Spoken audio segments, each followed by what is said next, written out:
భర్త భరించేవాడైతే ఏ ఇల్లాలో అయినా సంతోషంగా ఉంటుంది. బాధ పెట్టే భర్త ఉంటే జీవితం అంతా నిత్య నరకమే.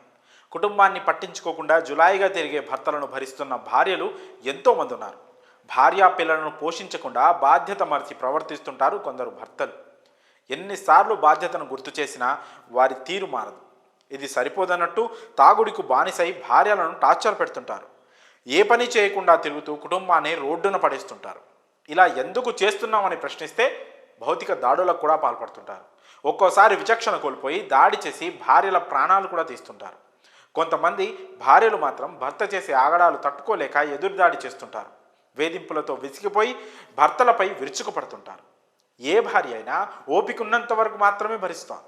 ఆ తర్వాత కాళీమాతగా మారిపోతుంది. తాజాగా ఇదే రీతిలో ఓ మహిళ తన భర్తపై కత్తితో దాడి చేసింది. మద్యానికి బానిసైన అతడు మనశ్శాంతి లేకుండా చేస్తుండడంతో అతని భార్య చంపేసేందుకు సిద్ధపడింది. ఈ ఘటన ఖమ్మం జిల్లా వైరా మండలం గొల్లపూడి గ్రామంలో చోటు చేసుకుంది. పూర్తి వివరాల్లోకి వెళ్తే వైరా మండలం గొల్లపూడి గ్రామంలో పోరాళ్ల రవి అతని భార్య లక్ష్మి నివసిస్తున్నారు. కాగా కొన్ని నెలల క్రితం వరకు రవి వైరా మండల విద్యాశాఖలో రెబ్బవరం క్లస్టర్ సిఆర్పిగా పనిచేశారు. మద్యానికి బానిసైన రవి మద్యం సేవించి విధులకు హాజరయ్యేవాడు.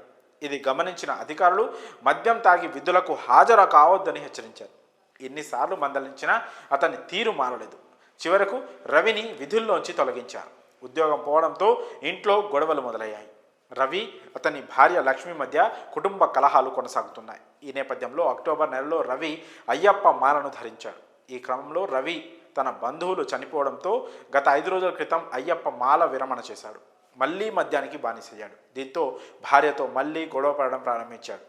నిత్యం మద్యం తాగొచ్చి వేధిస్తుండడంతో విసిగిపోయింది. ఇక భర్త వేధింపులు తట్టుకోలేక భార్య లక్ష్మి కూరగాయల కత్తితో దాడి చేసింది. ఈ దాడిలో అతను తీవ్ర గాయాల పాలయ్యాడు.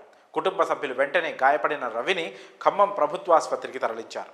ఈ ఘటనపై సమాచారం అందుకున్న పోలీసులు కేసు నమోదు చేసుకుని దర్యాప్తు ప్రారంభించినట్లు తెలిపారు.